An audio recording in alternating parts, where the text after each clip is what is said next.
Oh, can you see my screen? Yep, perfect. You're good to go. That's good.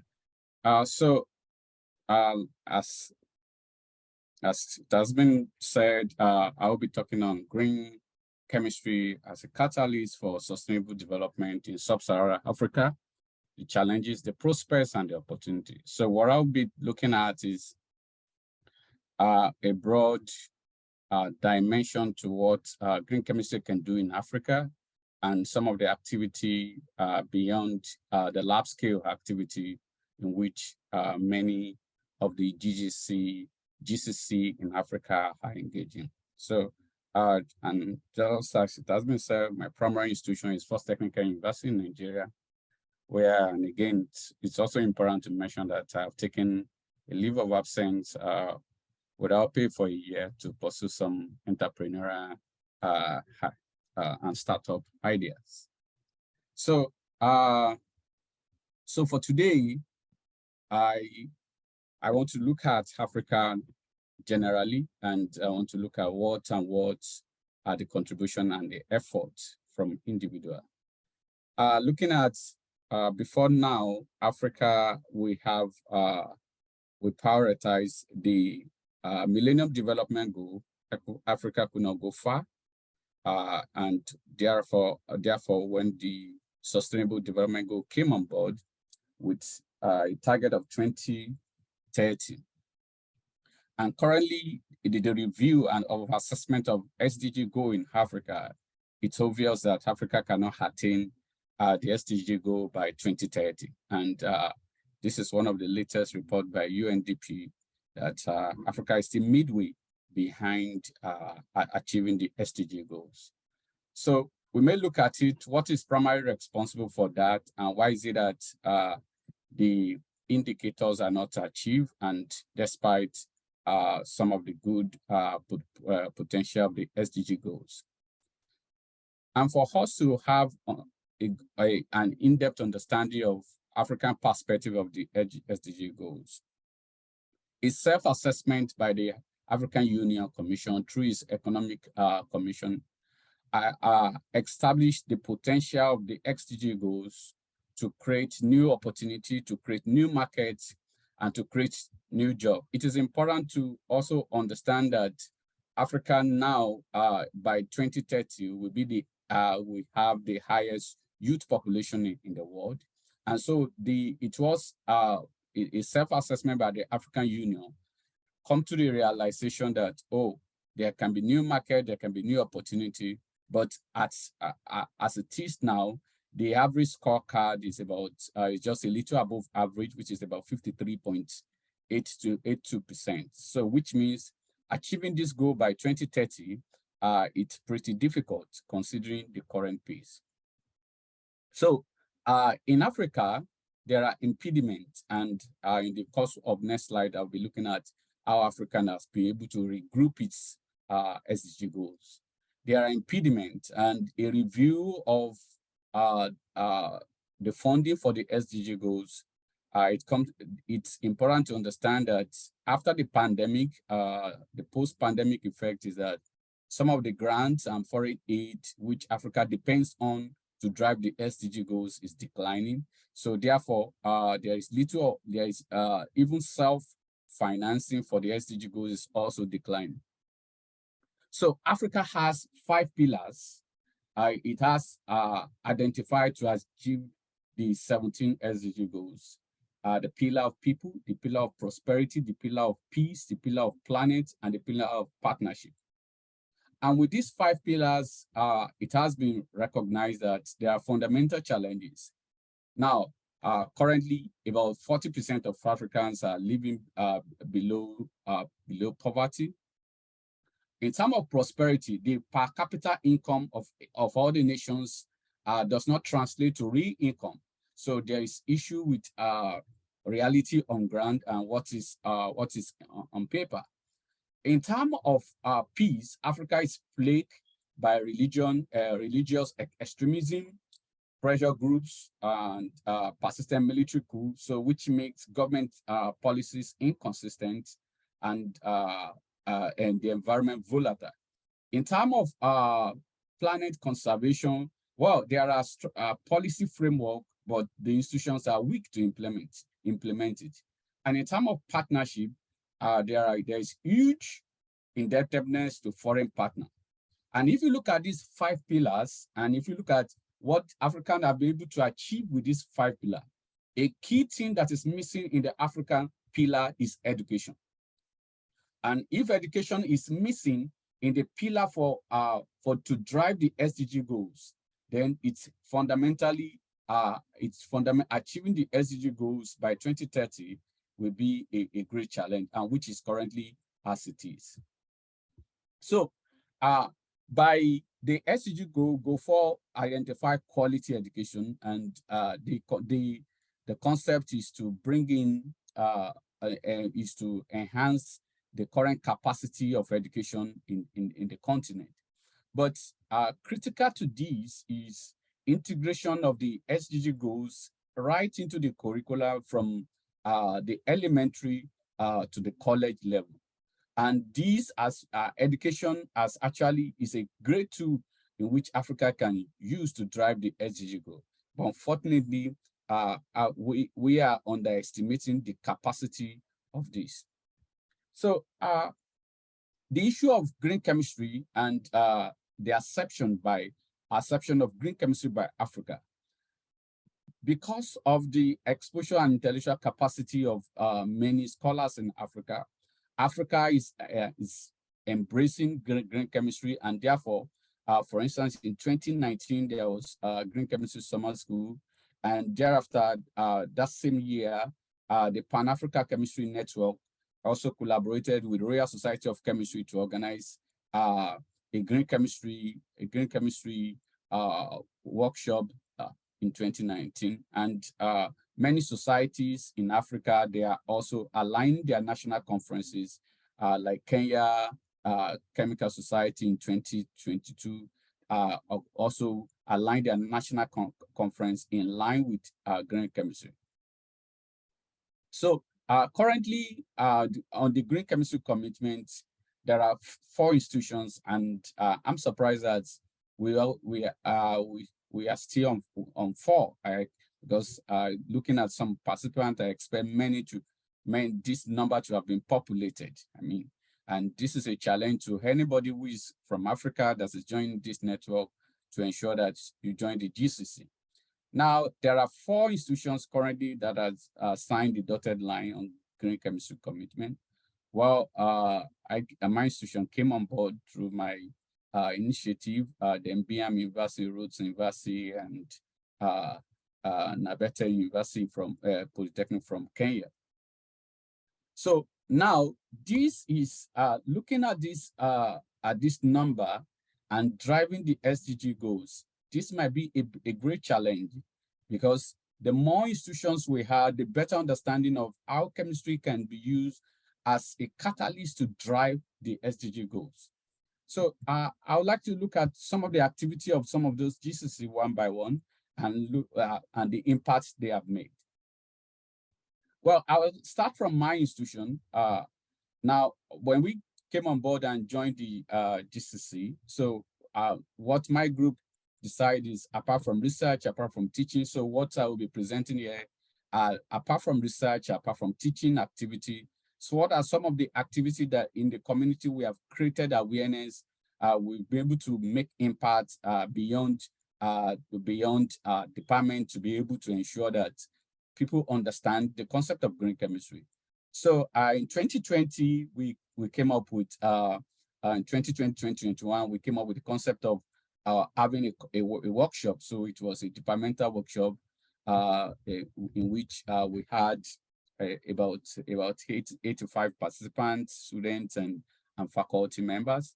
So, and thereafter, so in 2022, we came up with the concept of the faculty. We made a proposal to the faculty for a symposium in the area of green chemistry, and so the faculty also requested that we duplicate that. And because of that, we initiated a leadership award for hardgoing vice chancellor in the university, who supported all the green chemistry project, and it was also in partnership with Beyond Benign. So this we did in 2020 and 2022. So apart from that, for every major chemistry major, you have to take a course of green chemistry, which is compulsory. Then we introduced the green chemistry practical in the final year chemistry major. Then we have a green chemistry research cluster, then the annual workshop, and more importantly, the entrepreneurship, which I will show some of their activities later on. So looking at the activity of Rhodes University in South Africa, what Rhodes University has also been able to do, prior to they joining the GCC, they also have some activity, and when they joined the GCC, they have also been able to advance their activity. They started their activity in 2004, introducing the concept of green chemistry, principle of green chemistry into the organic chemistry module. They also incorporated recycling into their polymer module, and they also modified their environmental and analytical chemistry course in 2018. But more importantly, from 2022, they reintroduced their bio-inorganic into one of their modules, and they started the introduction to toxicology, which is a great challenge for many GCC to teach in the Department of Chemistry, the aspect of toxicology. And they have been able to overcome that already. So apart from that, they've graduated some postgraduate students and some graduate students and some bachelor students in the area of green chemistry. Their first one was in 2017. And they also have an award on green chemistry portfolio. And they have 2 students that have gotten their bachelor degree in the area of green chemistry. And now moving over to another GCC in Africa, Nabete National Polytechnic in Kenya. So they commenced the commercial production of bioethanol, for which they used to produce hand sanitizer during the pandemic, and they extracted it from cellulose, from starchy material. So they were able to support the community. They were able to support their institution committee with this bioethanol production. Also, they've introduced green chemistry curriculum into their diploma in industrial chemistry and environment and analytical chemistry. Now, one of the prospects to join the GCC is University of Uyo. University of Uyo, they organized a triple helix summit stakeholder meeting last year on green chemistry, where they invited academia, industry, and government on the impact and relevance of green chemistry to the society. And I'm glad I was one of the facilitators for the workshop. And it's I think anytime from now they should also be signing the GCC commitment. Now, apart from that, from my university, we encourage entrepreneurship. So we encourage collaboration with young people, and we also encourage participation with stakeholders, particularly in the area of driving entrepreneurship, in the area of innovation, in the area of invention, and the area of startup. I am glad that one of my former students, I will just show one of the efforts he has done. Dr. Simiade Adeodun was my former student, and he started upcycling, where he converts some of the can into waste bins, and thereafter he also he decided to go via after his PhD, he decided to go and set up a company which he called Aqua Planet, And in Aqua Planet, they do a lot of recycling, they do a lot of upcycling. And later, he also went into design, sustainable design for industrial wastewater. And he was also part of the federal government youth inventors on climate change. So they call it youth climate change inventors and climate change innovators. So he came up with this. So he came up with this concept of Gary Hub. So in Gary Hub, it is like a cluster where entrepreneurs, people who are entrepreneurs, who are innovators, people who are inventors in the area of environment, where they just meet, interact, and where they share and rub ideas. And that startup, he has been able to take fun here. Yeah, apart from that, there are other activities from other groups, from other organizations, and just to share a few is the issue of even encouraging women participation in the area of sustainability, in the area of this other group, they have been able to also encourage where. So what they do basically is to engage scavengers to pick plastic, then they recycle. After recycling, they sell to some company who process them into chips, and they are exported. And some other companies also depend on them for recycling of PET bottles. So now, looking at all these, some of the prospects and opportunity for us, generally for GCC in Africa, what is the way forward?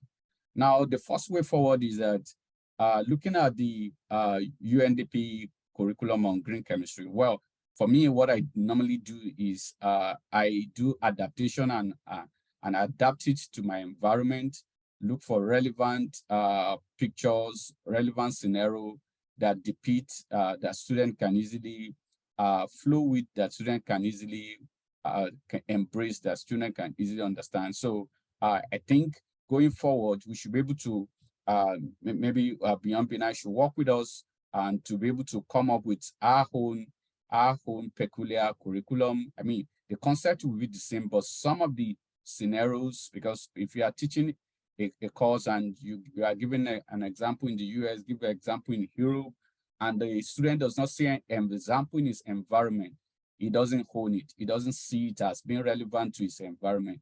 So what I have done in my case is just some of those examples to substitute them and ensure that we use examples that are relevant. Again, well, the Triple Helix workshop should also be sustained in the region, because I see many impediments for many institutions to join this GCC in Africa, because the bureaucracy, the department are not autonomous, and they are not independent. Because, for instance, in Nigeria, if you have to change curriculum, you have to pass through BMAS, you have to pass through the regulatory body for the university. Well, it was easier for me because as at the time that my university was starting, I integrated it. So there was nothing that, and when they came, I was able to defend and make my position as a chair in the department. So for older department, for older institutions, there may be a need for stakeholder engagement for them to really understand, because the understanding of green chemistry is now well clear to many. Again, boot camp, yeah, because one of the prospects which is very critical in green chemistry is ability to promote entrepreneurship, is ability to promote green startup. So this is critical to the region now that the region is trying to diversify the capacity of its teaming young population into productive engagement. So a boot camp on driving startup, driving green invention, driving green innovation will be critical. Well, I still look forward to more of summer schools for younger faculty and for stakeholders. Yeah. Then there should be more engagement. I would recommend that at this level. For instance, now I know that there is a national review of university curriculum now. So if Beyond Binai can write the National University Commission and introduce green chemistry, it will be circulated to all the universities, and some of them will take a look at it. So there should be engagement of regulatory bodies. So Beyond Benign can look beyond talking to individual. The national regulatory body for Malawi happens to the executive of the national regulator happens to be my colleague in way back in South Africa then. So these are engagements so once the regulatory body, because what happens in Africa is that all the institutions are under regulatory bodies. So once the regulatory bodies are engaged, are sensitized, it will be easier for them to also, for other institutions to come. Then we should, at all these institutions, we should look at having a green entrepreneur or innovator hub. We should just, because it will, I find out that from my students, for instance, one of my last project students just started up a startup about a few months ago, and I've been monitoring him. I see the zeal, I see the enthusiasm in him, and I'm happy that maybe in the nearest future I'll also be able to showcase some of what he's doing. So well, for me, I would like to say a big thank you to Beyond Benign team for resources, for support, and for encouragement on this journey. I would like to also appreciate ISA3 Germany for several times. They have also been supportive, particularly they've granted me travel grant numerous number of times. I am grateful to them. I would also like to thank my NACI team from 2017 up to 2021. I also thank them even beyond 2021. Well, I would like to thank Professor Klaus Okuma from Leuphana University in Germany. I'd like to thank my former Vice Chancellor, Professor Ayo Salami, who gave me heavy encouragement. I'd like to also thank Jane, my sister, my friend in University of Minnesota. So thank you all. Thank you. That's wonderful. Thank you so much, Samson. And this is a great overview of all the amazing things that are happening at all the green chemistry commitment signers, as well as workshops and summer schools and all the great initiatives happening across the various countries in Sub-Saharan Africa. So that's fantastic. So what we're going to do now is we're going to move to the breakout room. So I'm just going to quickly share my screen again. That's all right. And we're going to move to these breakouts. So what we've done is kind of switch the time a little bit. We did have a little spare time at the end, so we haven't been too worried about the timing today. What we're going to do is do the breakout rooms until about 10:02, and that is so for the next 15 minutes.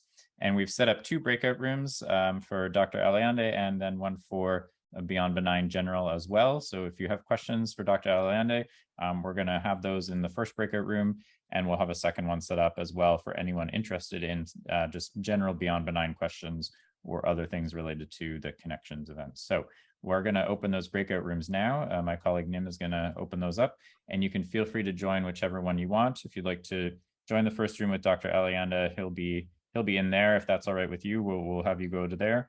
And then for Beyond Benign, we'll have one of our team members in that second breakout room. So feel free to join the room of your choosing, and we'll see you back here in about 15 minutes.